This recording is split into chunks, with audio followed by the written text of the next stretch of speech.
അങ്ങനെ എന്റെ ഈ മാസം യൂട്യൂബിൽ ഏണിങ്സ് എടുക്കാൻ വേണ്ടിയിട്ട് ഞാനും മക്കളും കൂടെ പോവേണേ പൈസ എടുത്തിട്ട് നേരെ പോയി കുളിച്ചൊരുങ്ങി എന്റെ അമ്പലത്തിൽ പോയേ. ഇവിടെ മൂന്നാമത്തെ ദിവസം മാലപ്പുറത്തിന് എന്റെ കണക്കായിട്ടാണ് വിളക്ക്. എനിക്കൊരു നേർച്ച ഉണ്ടായിരുന്നേ.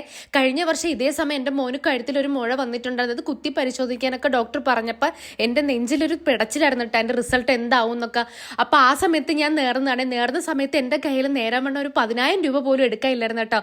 അപ്പൊ ഈ വർഷം ദേവിയുടെ അനുഗ്രഹം കൊണ്ട് എനിക്ക് യൂട്യൂബിൽ നിന്ന് കിട്ടിയ പൈസ കൊണ്ട് ആ വിളക്ക് സമയപ്പോൾ തന്നെ എന്റെ കയ്യിൽ പൈസ വന്നിട്ടുണ്ടായിരുന്നേ. ഞാൻ സാരി എടുത്ത് കാണിച്ചപ്പോൾ നിങ്ങൾ എല്ലാവരും മിക്കവരും സെലക്ട് ചെയ്ത് ഇതും ബ്ലാക്ക് വരുന്നുണ്ട്. അപ്പൊ ഞാൻ ഈ സാരി തന്നെ എടുത്തിട്ടുണ്ടായിരുന്നേ. പിന്നെ ബ്ലാക്ക് സാരി അമ്മയ്ക്ക് എടുത്തിട്ടുണ്ടായിരുന്നു. അതിന്റെ ബ്ലൗസ് തച്ച് കിട്ടാതുകൊണ്ട് ഒരു കിറവുണ്ട് കേട്ടോ അമ്മയ്ക്ക്. അപ്പൊ അവിടെ വിളക്കെല്ലാം കഴിഞ്ഞിട്ട് പിന്നെ എന്റെ മോൾക്ക് കയറാൻ പറ്റില്ല കേട്ടോ. അവൾക്ക് സമയം അപ്പൊ വയ്യാതായിട്ടെ.